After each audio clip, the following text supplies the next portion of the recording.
अशी परिस्थिती करून ठेवायची आहे। पाटील जी पोलीस यंत्रणा तुमच्याकडे येत होती ना, त्यांची नावं वगैरे लिहून ठेवा, त्यांच्या कार्यपद्धती सगळ्या लिहून ठेवा आणि रेकॉर्डिंग करून त्यांना पाठव रे। ज्या पोलीस यंत्रणेला मस्ती आल्याने सत्तेचा माज आला असेल, थोडं थांबा भाद्राव, थोडं थांबा।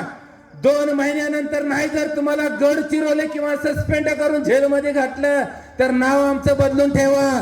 तुम्ही ज्या भाजपवाल्याचं ऐकून जे आगाऊपणा चालू केलाय ते तात्काळ बंद करा, अन्यथा तुम्हाला घरचा रस्ता दाखवला जाईल। तुम्हाला हे सांगतोय, लक्षात ठेवा। लोकसभेच्या निवडणुकीने उद्धव साहेबांना मला या ठिकाणी प्रचाराला पाठवलं होतं।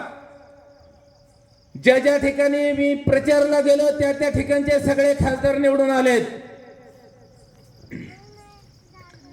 आणि या पुढे देखील महाविकास आघाडीचं सरकार आणण्यासाठी मी महाराष्ट्रातल्या प्रत्येक मतदारसंघामध्ये जाणार आहे, प्रत्येक मतदारसंघात दौरा करणार आहे।